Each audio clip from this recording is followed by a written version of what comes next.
refresh the page and try again if this persists. Okay. I don't know. I think it's going live. So it says live on my end. Okay, sounds good. So welcome to the Larson Health Podcast, where we bridge the gap between wellness, mindset, and empowered living. I'm your host, Kim Larson, founder of LarsonHealthWeightLoss.com. Today, we're exploring the intersection of real life and real health, from the corporate world to the high seas, and from Olympic events to health coaching. Our guest today has lived many lives in one. Joining me today is Jalene Szuba, a board-certified health coach whose journey from ski slopes to global events to luxury yachts is anything but ordinary. With over 2 decades as an event producer for brands like McDonald's and Motorola, and firsthand experience maintaining wellness in high-demand environments, Jalene now empowers others to rewrite their health stories with balance, vitality, and purpose. Jalene, welcome to the show. Thanks for having me, Kim. So, Jalene, your background is incredibly diverse. Aspen ski instructor, film graduate, global event producer. Can you walk us through your journey and how it shaped your passion for health and wellness?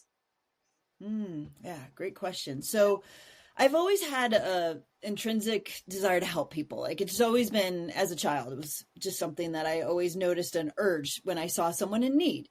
And so, and I've also always followed the road less traveled, as you said in the intro, and listened to, my mom really cultivated a skill to listen to my inner voice.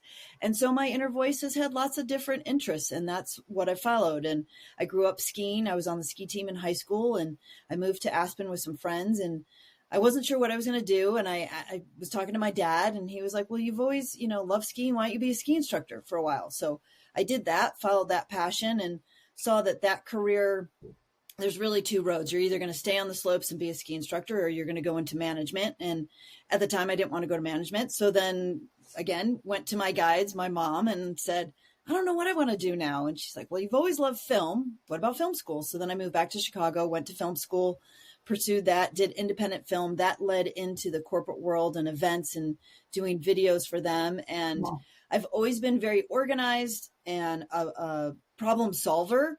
So being a producer really led to those skills, but it was never really my passion. Okay. It didn't fulfill that need to help people. Yeah. To make the world a better place has always been important to me. And then I met my love, Evan, moved out to Colorado, and we're both sailors. And that's when he said, let's go try to be, we eventually want to have our own sailboat. And so he said, let's go work for someone else and just see how it is if we like it. So we lived in the British Virgin Islands, and then we worked for a private family for a while. And then COVID hit. And that was right about the time where we were both like, what do we want to do with this next phase of our life? I'm in my 50s now. And I feel like when you hit 50, it's kind of that pivot point of, yes, this has been great, but what do I want to spend the next chapter doing? Yeah. And I found, I'd heard a little bit about coaching, and I wasn't really sure what coaching was. And then as I started, doing the education and exploring, I was like, this is exactly what I need to be doing, helping empower people to listen to their own inner voice. And I believe that when we feel better, we're kinder, we're nicer, yes. We're just a better person to be around. And so that's why I really focused on health and helping people feel better so that I can kind of fulfill that desire of making the world a kinder place. I love it. Yeah. So, and you recently were on TED and did a TED Talk about sleep. So how did you get on the TED Talk, and why sleep? Yeah. So I was working with a business coach developing my own business. And she said, and I always knew I wanted to be a speaker and get out and do workshops and reach more people than I can in just one-on-one coaching. And she said, have you ever thought about doing a TEDx talk? And I said, yeah, it's on my bucket list. And her sister had just done one at the Massachusetts College of Pharmacology and Health Sciences. So she said, if that interests you. So she put us together, and then, it's one of those things, once you've done a talk, the organizers trust you, they know you. So when you recommend someone else, they're more open. And I still had to audition. I still had to submit, a rough draft of what the presentation was going to be. And I had to do a recording of like 2 minutes on camera. Okay. So they could see me and see how I speak and present. And then I was accepted, and there were 4 of us that spoke at the event. It was this past March. Okay, cool. So that would make sense where they're going to schedule people and not just one for the day, right? Because you already have the audience there. And how long was your talk? 15 minutes. Oh, I that's have to get it in. And okay. Yeah. And does it go bam, bam, bam, one to the next? Yeah, so they had little things in between that highlighted the college. Like there was a dance troupe that performed. Okay. They had a raffle, and they tried to make it a whole event because I think it was like 2 hours, 2.5 hours, and then they served lunch afterwards to really encourage people to come. So it was a nice little morning event on a Saturday. Yeah, that sounds cool. That's on my bucket list as well. So it'd be really cool to do that. Yeah. So how did working, in such a high pressure environment, right? You're working for these big corporations doing work for them. How did that impact your own health and energy? Yeah, they were long days. When I first started in corporate meetings and events, it was a 12-hour day, was very, very normal, especially if you're on site. Yeah. And we were doing franchise events for McDonald's or owner operator events. And so you're in the ballroom at, 6 a.m. to be there before the clients to go through rehearsals. And if they're making changes, you could be there. There were some nights I just got a couple hours of sleep. And that just really, I noticed that not only couldn't I function, I couldn't see, there was one day I had to stand at the podium and read the paper for the audio guys and the lighting guys. I had to just stand in, and we were in Italy. It was for the Olympics, and I was trying to read the paper, and the words were literally jumping around the page because I was so sleep deprived. Wow. So that's when it really started to dawn on me, there's an impact, how we eat, how much sleep we get, how much exercise we get. And that is probably one of the severest environments, because you don't have time, and you don't get to decide what you eat. You don't get to decide your own schedule. You're working for someone else, and all of that has to be ready to go. There's a hard deadline. So high stress as well. Yeah. And I just really noticed that I didn't feel great. I'd come home and sleep, and, and then it's you want to just kind of go overboard of I want to eat what I want to eat and do my own thing. And then I started bringing in, I realized that this is not sustainable. This is not going to be a good outcome. I looked at people who had been in the industry, who were older than me. And that's when I started to develop more of a workout routine that I could take on the road, that I could do in a hotel room. Talking to the planners to, can we get some more salads or fruits and vegetables, less carbs, less processed foods.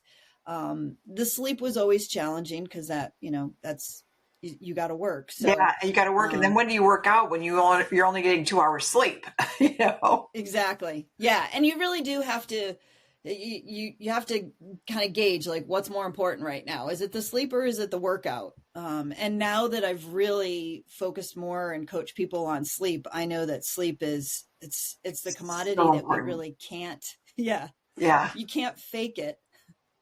Yeah. I don't like to go to movies at 7:30 at night, because by the time we're done, it's 10 o'clock or later. And I'm usually washed up for bed by 9, because no matter what happens, I wake up at 5:15, 5:30, 6 o'clock, whether I go to bed at 2 in the morning or whether I go to bed at 9 o'clock at night. So I might as well go to bed at 9. Yeah. Now, granted, I miss the fireworks, I miss things like that, but I want to stay on a schedule because sleep is so important. Otherwise I can't think straight. I don't function well, right? You need your sleep. And I only need 6.5 to 7 hours sleep, and I'm good. Yeah. Everybody's different. Yeah, a lot of people, everybody is different. And there are rare people who can function on that 4 hours. Yeah. There's only a few people in the world that can actually do that. But yeah, your chronotype, your body type is you wake up naturally, like we were made to do, to be awake during the day and sleep at night. Yeah. Yeah. So at what point did you realize that, health coaching was the next step in your story? That was, in my 50s when we were doing the boat thing and we were living in Europe and we were loving it and that was great, but we also knew that wasn't how we wanted to spend the next 10 years. Okay. Evan and I are very much like you and Rob, like we're constantly talking about what's working and where do we see ourselves in 5 years and 10 years. Yeah. And we did not see that long term. So that's when I started to really go, okay, at this point in my life, what do I really want to do? And it was help people. And then, then the coaching, because coaching is not a lot of people understand. Coaching isn't telling someone what to do. Coaching is bringing out what that person naturally is interested in or wants to do, and then really supporting that environment for success. Because if I tell someone what to do, it's not as likely to have long-term sustainable success. Whereas I say, well, what do you enjoy doing? I like to call it movement of joy versus exercise, because we all have the kind of that negative connotation exercise. Yeah. And so, then health just, was the next, it made the most sense to me that's what I would coach people in, because that's what I'm passionate about, is we all feel better. I want to feel better. I want people to feel better. No doubt. So what was it like transitioning from the world of global events to one-on-one coaching? Well, that thankfully was kind of slow, because I moved from Chicago, where I was doing that, to Crested Butte, and I was doing events in Crested Butte. I was doing sporting. I was a race director for sporting events. So it was kind of a shift down, from corporate to sports. Was nice transition. And then we went to the boat, where it was all about, food and beverage and hospitality. And then that led into health coaching. So it was a gradual transition. Okay. And are you still doing that today? You're still coaching one-on-one? Yes. Coaching one-on-one, group coaching. I do workshops for corporate. I work with HR directors for employee wellness. Okay. Doing workshops on sleep, and Blue Zone is my hot topic right now, talking about the lifestyles of the blue zones of the world. And then, speaking engagements. So doing a few different things. How have you gotten in with HR, for teaching all those things for corporate? I joined SHRM, which is the Society of Human Resource Managers. Okay. There's a couple different organizations that HR directors or employee benefits directors are members of usually. Okay. And so I joined those and started going to events, networking, meeting people. Cool. I offered to speak. A lot of times you start doing this for free. You offer to speak at some events, and then that branches out and people want to hire you. Yeah, people start talking, and that's a great network. That's great. So smart. Yeah. So the Larson Health Podcast is brought to you by LarsonHealthWeightLoss.com, your source for mindset tools and sustainable wellness strategies. Jalene, you often say you understand the real life challenges of staying healthy. So what does that look like for your clients? Yeah, a lot of times my clients, they don't feel well and they think maybe it's weight loss or stress management. They might have some idea. And so what I like to start with is I call it the circle of life. It's a wheel, and it has 12 different aspects: environment, a home, relationships, money, all those, the holistic picture of being a human person, your career, your education. And I have them kind of grade their satisfaction. Okay. And then we connect those dots, and then we can really see where things where they're not really feeling fulfilled in their life. Because usually it's interconnected. And so they may come in for one thing, and then once we kind of look at that wheel, and then we start working on, okay, well, what would make this better? Where would you be more satisfied? How would you be happier in this area? What does that look like? If I could wave, one of my favorite questions is, if I could wave a magic wand and tomorrow everything was great, what does that look like? Is it relationships, where you live, your job? And then I do always, I still have a program or, some foundations that I work with people. We're definitely going to work on sleep. We're going to work on hydration. We're going to work on more movement. I tend to leave nutrition and food to the end when people feel a little more confident and a little more comfortable making changes. Okay. Because that's something, food is so much of a comfort for so many of us that I don't want to, completely redesign someone's life all at once, because that's not fun. It's not sustainable. So we start with the easier things, like how is your sleep? How is your hydration? Can you get a little more walking in?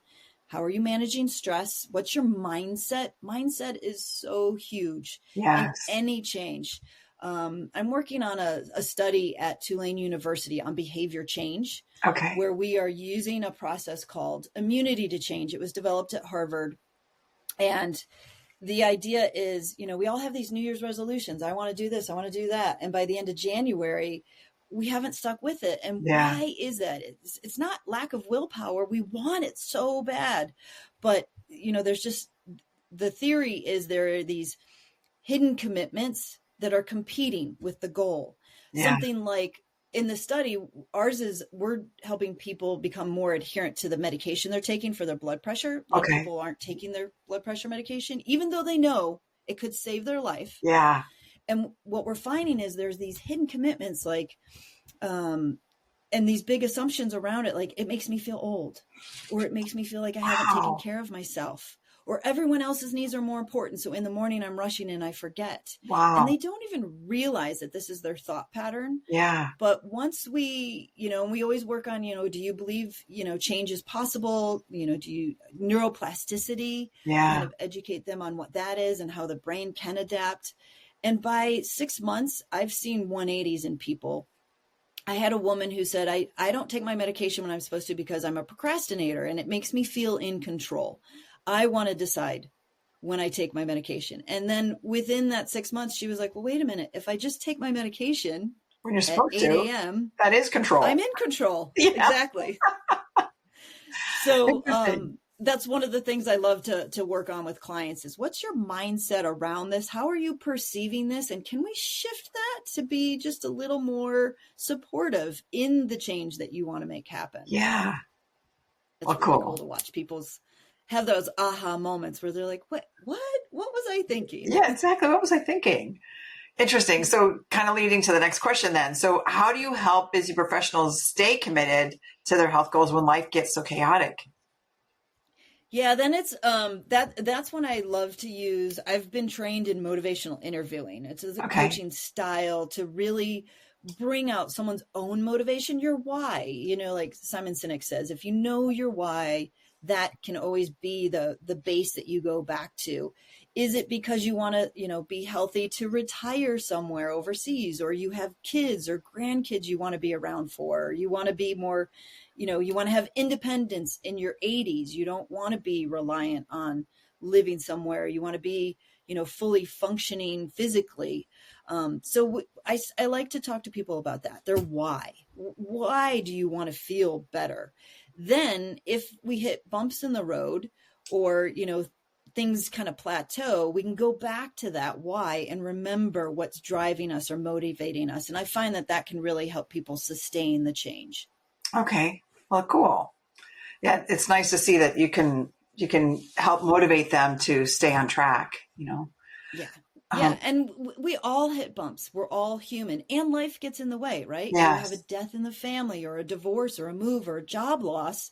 So helping people navigate that so they have the tools when that happens again, because life is going to happen. So yeah, it's, it's really, and intention is a big thing too. Like some people just are so victims to their calendar all throughout the day and they don't realize like I can be intentional with my time. Yeah. I can set boundaries. Boundaries is another thing I like to talk to with my clients is boundaries are your own safety. They're not pushing someone away. They're saying, I protect myself and this is what I need. Like I know in the morning, I need to get up and, walk the dog, do my yoga, do my meditation. Those are the things I need to fill my cup in the morning. And then I can give to everyone else. But if I start giving right away, there's nothing left for me. I have nothing left in the cup to give. Yeah. So can you share a personal story or a client transformation that really moved you?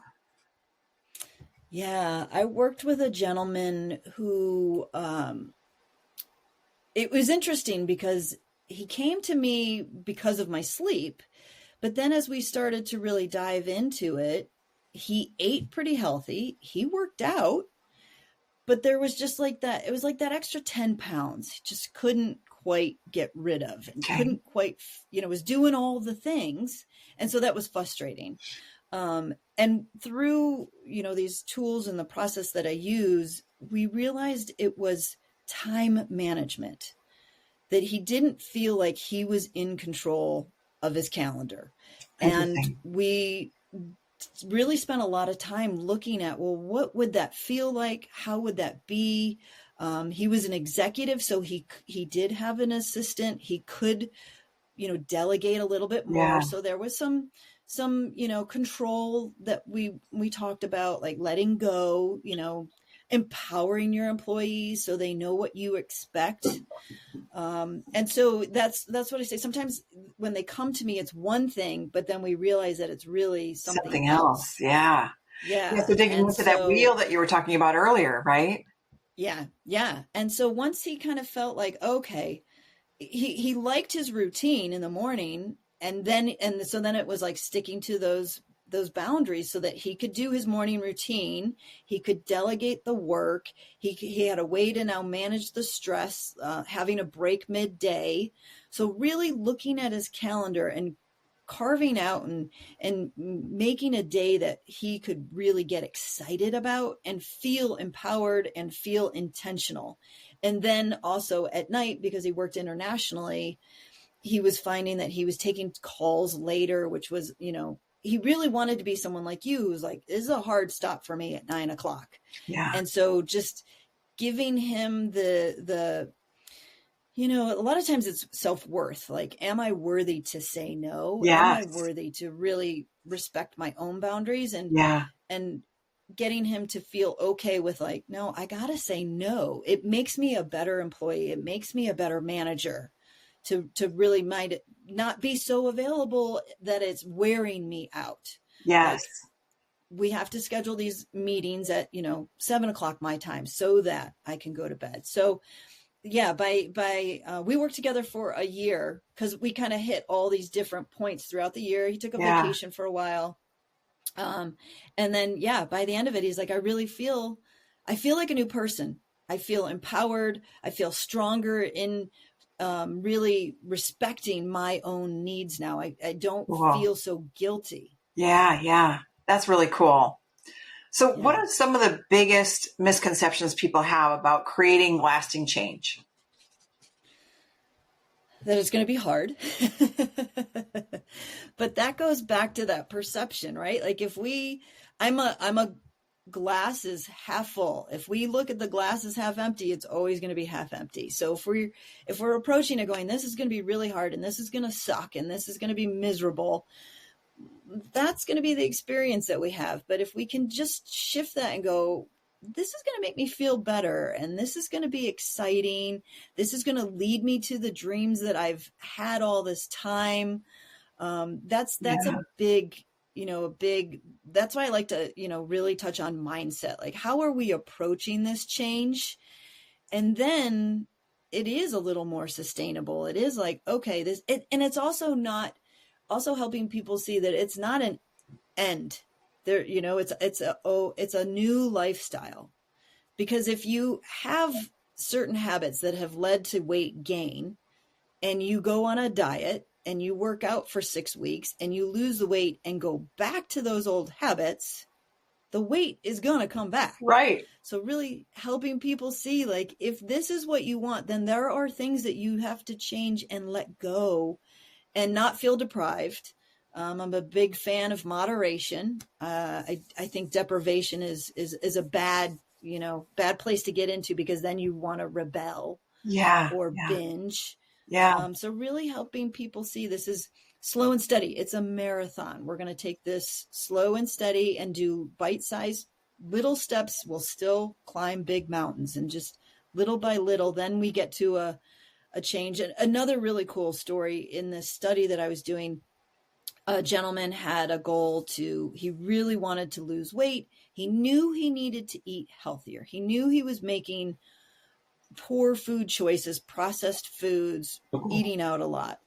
But he was also like, I don't know how I'm going to do this. I just feel like it's going to be deprived. I'm going to feel deprived. I'm going to have no more joy in my life if I can't eat all those things.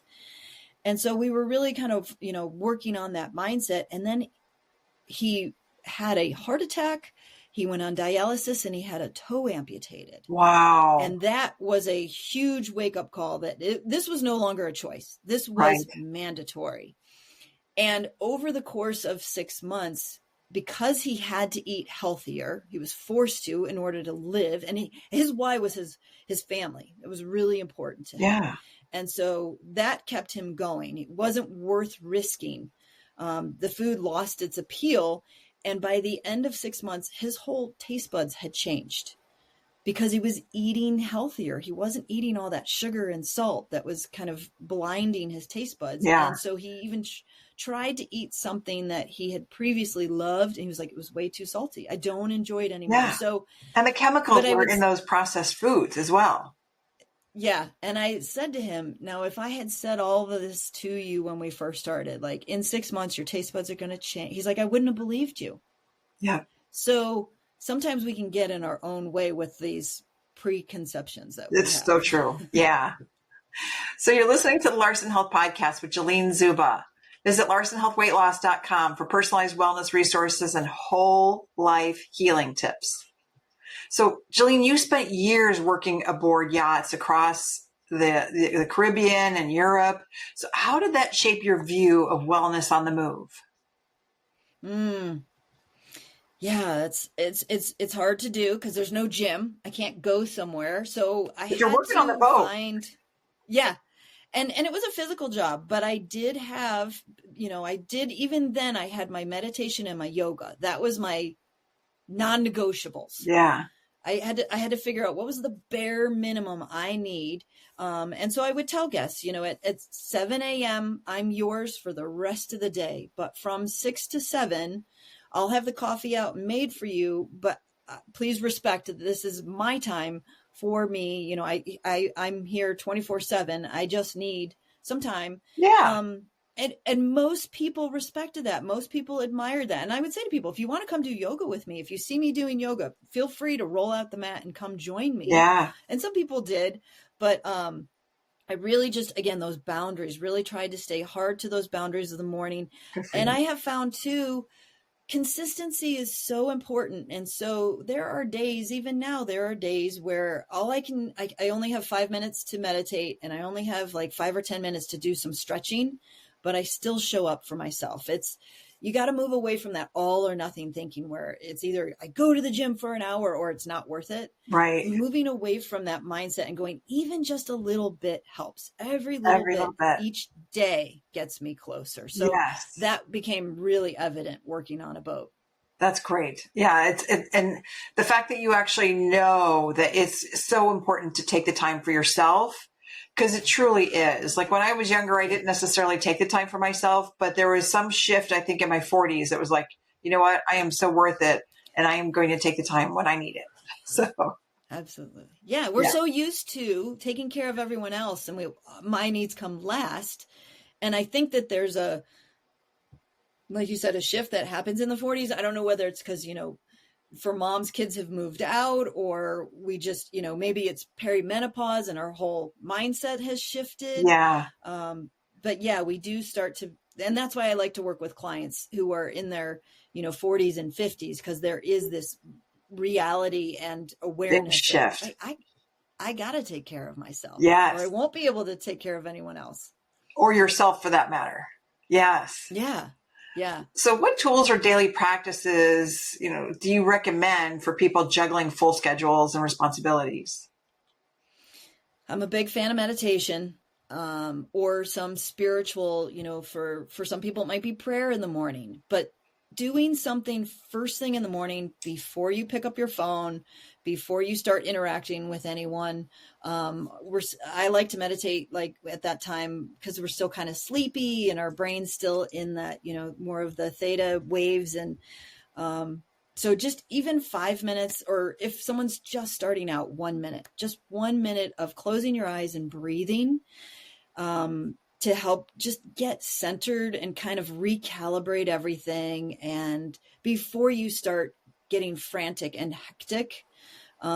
So big fan of that, to really just come back to ourselves, start learning how to listen to that inner voice and that guidance system, and grounding. I think that's a great way to get grounded. And then getting out at first thing in the morning light gets that circadian rhythm going, Yes. kind of alerts our whole body clock that it's time to be up and moving around, and it gets our lymphatic system going. So just walking, if you have a dog, it's a great excuse Yes. to get out for a morning walk. So those are like the bare minimums. If you've got a super crazy chaotic day, you don't have time, or you don't have the resources to go to a gym, neither of those things take any money or having access to things. Yeah. We can walk anywhere.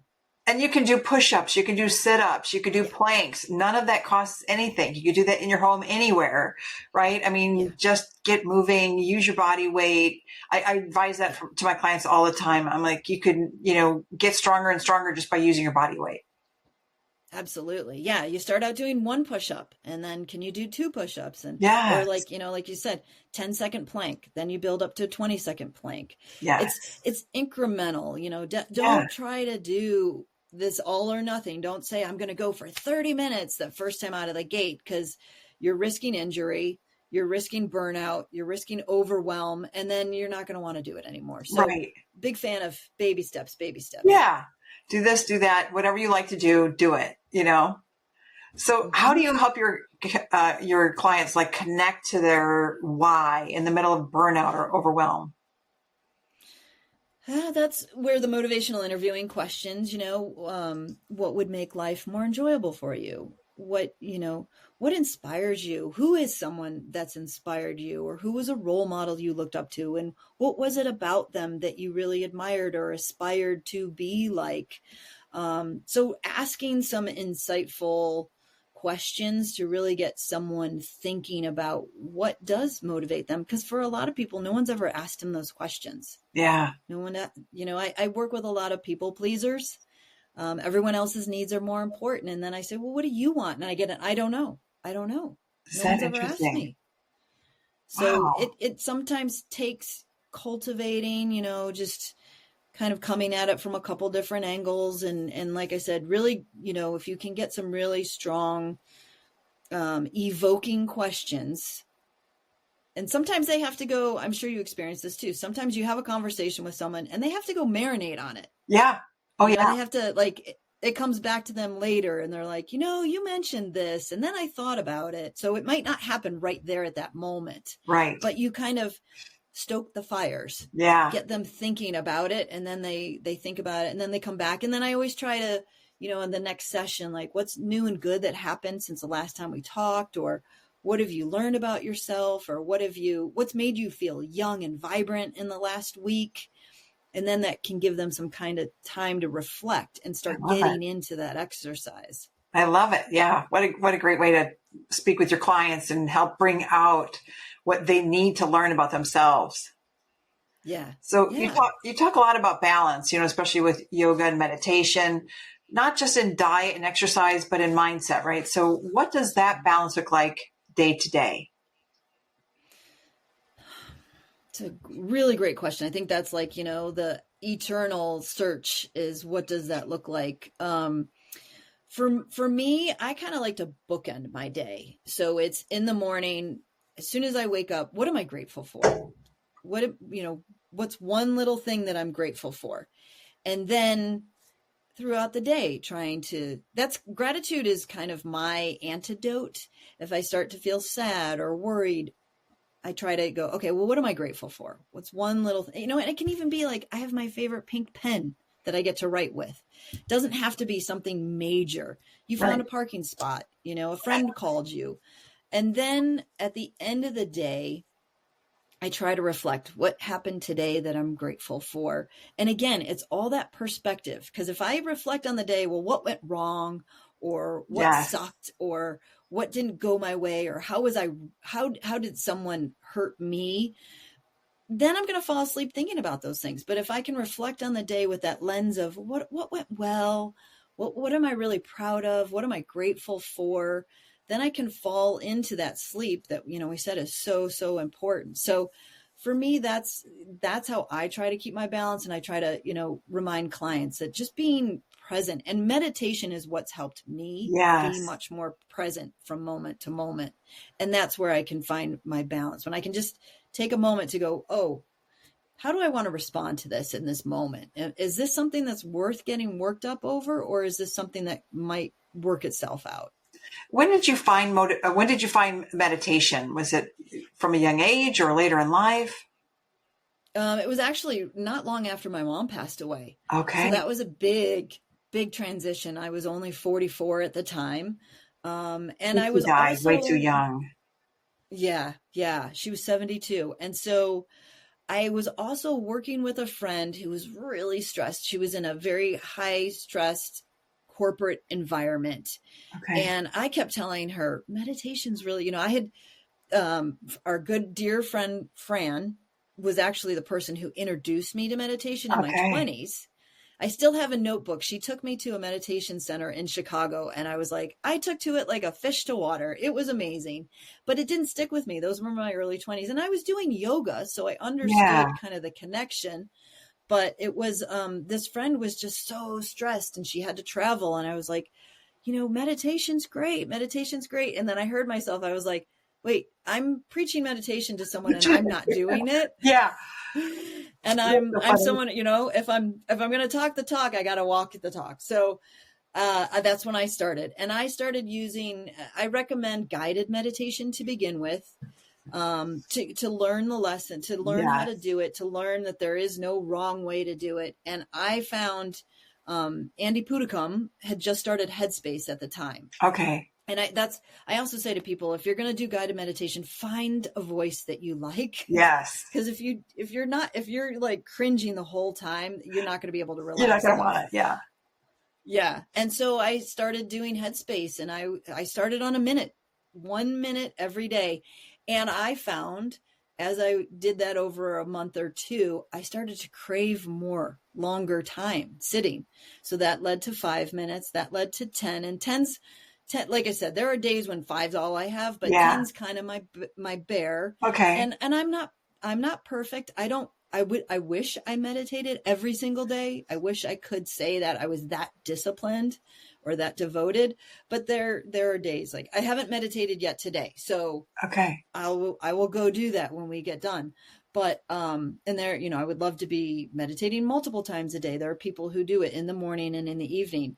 So yeah, it was, kind of sharing it with someone else, what the benefits were, and then realizing, well, I should be talking about this. I actually do it when I'm getting ready to go to sleep, because I always get tired or sleepy when I meditate. So I started, it helps me fall asleep. I usually fall asleep within 15 to 20 minutes. So that's about how long I'm meditating. So perfect.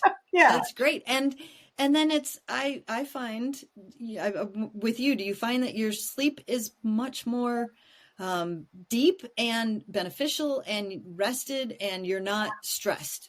You're not having nightmares. Yeah, I rarely have stress now. When I was in corporate sales, I had a lot of stress, whereas now I'm hopeful to get back into working again, because I feel like I retired way too young.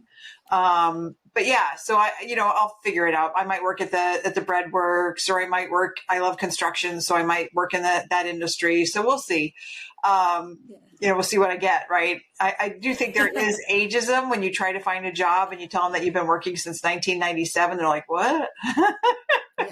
Yes. I'm hoping though that there's going to be a shift back to like, well, that person brings so much world perspective and experience to it, So yeah, I get ageism, unfortunately. Yeah. Unfortunately, it's truly happening. I mean, you can't sue them for it or anything, because it's not, you don't know for sure. Nobody ever says, but yeah, I mean, and there's some, like, I don't even get a call back. It's like, but you still have a sign up that you want somebody. So. Right. Yeah. All right. So this segment, it is hard. Yes. So this segment of the Larson Health Podcast is sponsored by LarsonHealthWeightLoss.com, where science meets real life wellness solutions. So we're here with Jalene Szuba talking about health. So Jalene, what does thriving look like for you today, personally and professionally? It's so, that's another thing that I like, I'm learning from my mentors is definition of a word, right? How do we define success? How do we define thriving? And you can go to the dictionary and you can see what, others have said. But I think it's really important to take that time. So thriving for me is the ability to get up every day and be mobile and able to have a moment to get outside, to have a moment to walk and to be able to do my little routine in the morning, and then get to help people throughout the day, coaching and helping corporations define wellness and how they can bring employee benefits and wellness. And then being able to have time at the end of the day to have dinner with my partner and unwind. And then like be able to have everything buttoned up and getting ready for bed at, 9:30, so that I love to read at the end of the day. That's my favorite thing to do in bed. So, a day where I get to do all of those things is thriving for me. And it goes without saying, like I'm, making healthy food choices. I have the refrigerator stocked because I'm a convenience person too. If it's not there, I'm going to go grab what's quick and easy on a busy day. So doing a little menu planning on the weekend. So, grocery shopping and prepping so that it's all there and convenient and easy. Yes. So a thriving day is time for myself and time for my clients. That's just cool. Having that balance. Yeah. One of the things that we did was we got a garden going. We bought some planters, and so that we have certain foods that we eat all the time. Like we love to have salad with grilled chicken thighs or grilled chicken tenders, that we've marinated overnight, or we have, a chili or some red sauce, and we pull some of the spinach, or we pull the onions from our garden, or the organic berries from our garden, and we just love it. And we planted a bunch of potatoes, and we finally got like one big potato and we shredded it up, and we had it. It tasted amazing. It was, I'd never tasted a potato taste so good before.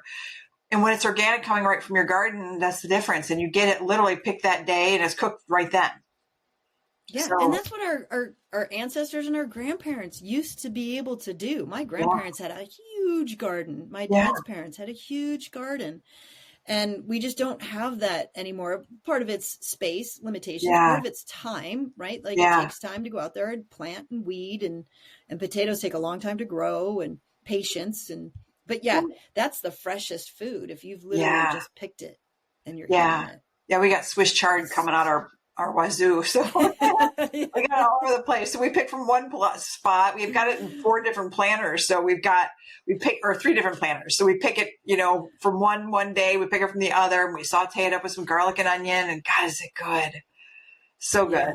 So anyhow, we're in Crested Butte. Our growing season is so short. We have frost up almost until Father's Day in June. And then like I've tried to do basil, and it'll get so cold at night, end of August, so it's really hard to grow. Like we can grow lettuces, things that grow really, really fast. But here, and when I'm in Denver, it's much longer, it's much warmer. And so Evan and I we have tomatoes and basil because we love those on salads. Yeah. And then a little rosemary and thyme because we're like you, chicken thighs, grilled chicken thighs. Like our favorite go-to dinner is chicken thighs mixed with some lemon and herbs, like herbs de Provence or rosemary and thyme, grilled.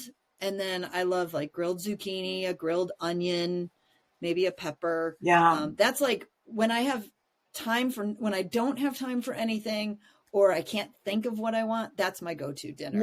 Something on the grill. That's great. Easy. And it doesn't take long, right? I mean, the prep time is longer than the grilling time. So just chopping up the veggies, right? So, and then you don't have a ton of dirty dishes. It's just the grill to clean. Right. Exactly. It's super easy. True. Yeah. So for someone listening who feels like they've fallen off the track, what's one small step they can take today? Well, it's a question that is so different for everyone because we are all so different. So what I would suggest to someone who's listening right now, who's like, oh yeah, what's the answer? What most excites you about something today? Is it going to the grocery store and getting some vegetables to make a fresh dinner? Or is it adding walking into your day? Or is it maybe exploring meditation? Or is it taking a yoga class? What's going to get you excited about taking that next step?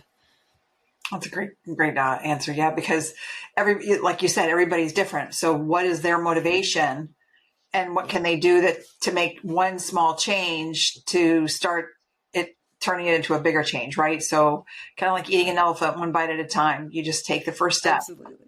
So yeah, so, and start with what excites you. Yes, start exactly. with what you know or what excites you or what feels doable. Start there, and then the rest can come. So you're big on helping people rewrite their stories. So what is that process?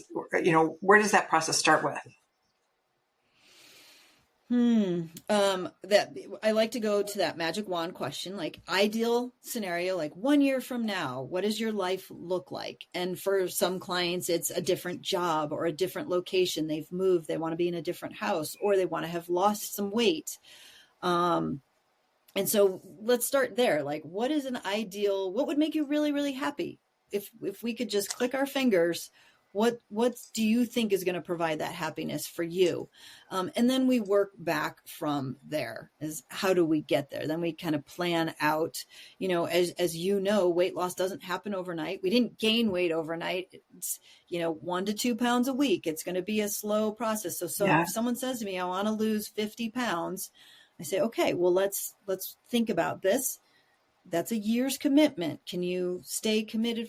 Can you accept that this isn't going to happen in, tomorrow? And so then let's break it down. That means 25 pounds in 6 months. That means, 10 pounds in a few months. Like, let's break it down into bite-sized, manageable goal milestones. Yeah. To then get to where we want. So yeah, looking at what's the ideal, and then what is it going to take to get there?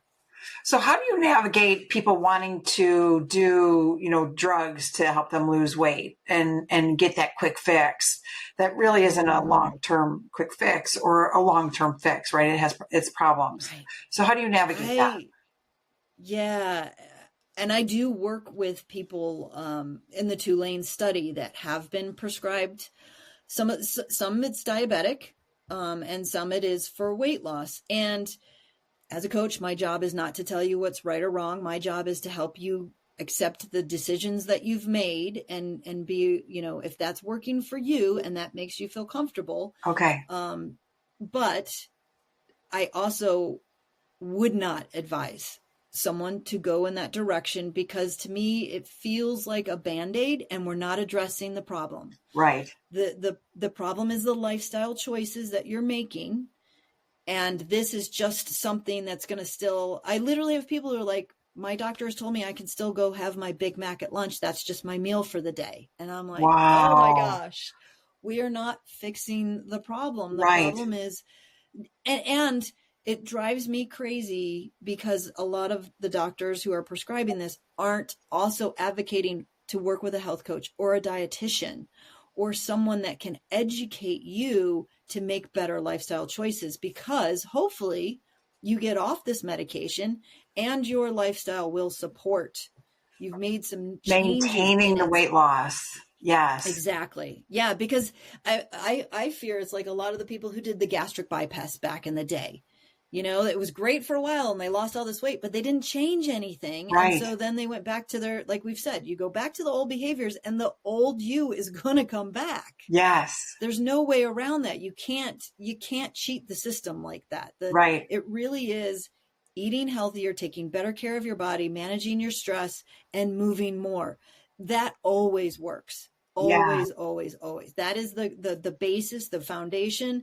And then if you are taking a medication to really help jumpstart things and maybe get some weight loss going, that's great. But then what are we doing for the day when you hopefully come off of this medication? My fear is, what are we going to find 5-10 years from now from the people who have been taking this medication? What other side effects are there that we weren't aware of? And they're coming out already. Yeah, they are.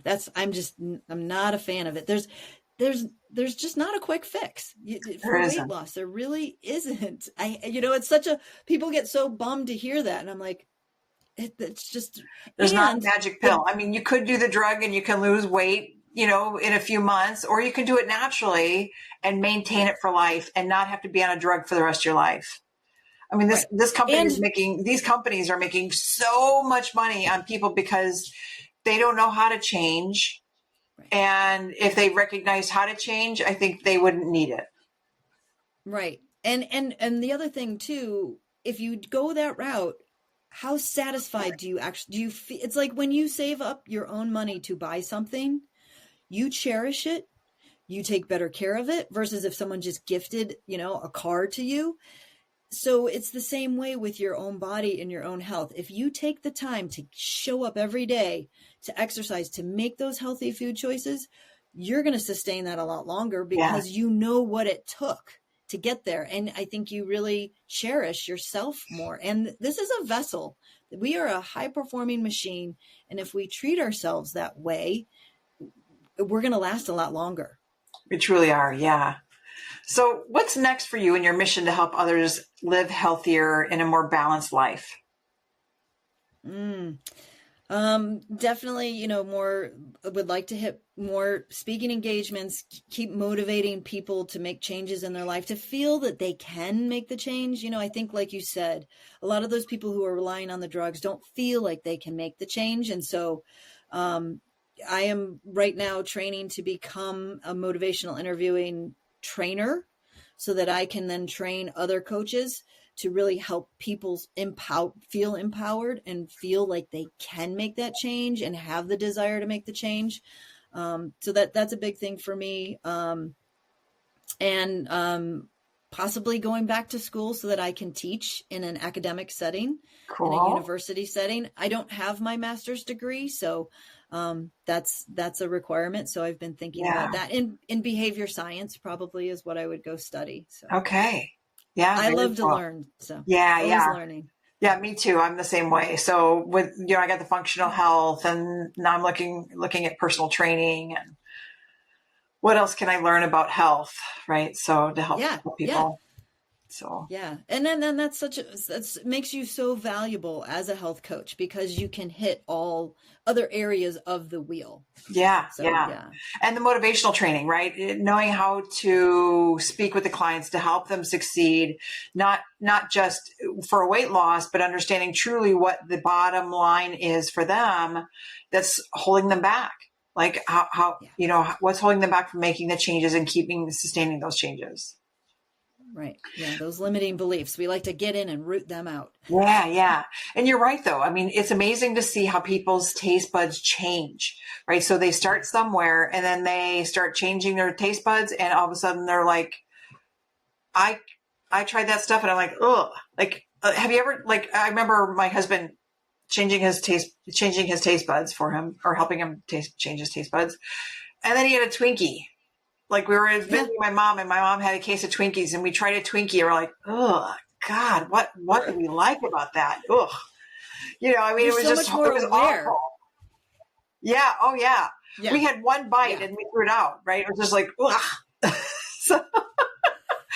But sometimes you try those things. You're like, what was it when we were kids that was so good about this? But of course, a Twinkie when we were kids is different than the Twinkies today.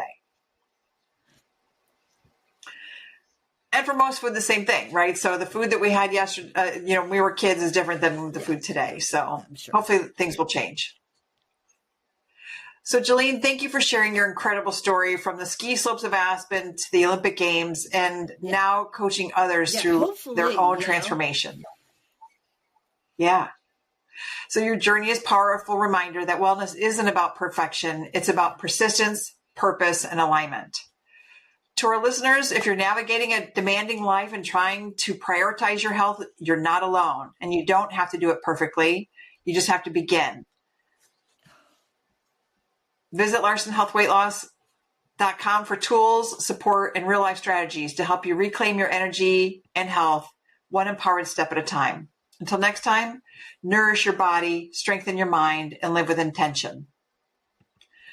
Cross-promotional handles for more with Jalene. She is at IG, Jalene Szuba, and also with Facebook, Jalene Szuba Wellness, and LinkedIn, Jalene Szuba. Her website is happinessanchor.com about.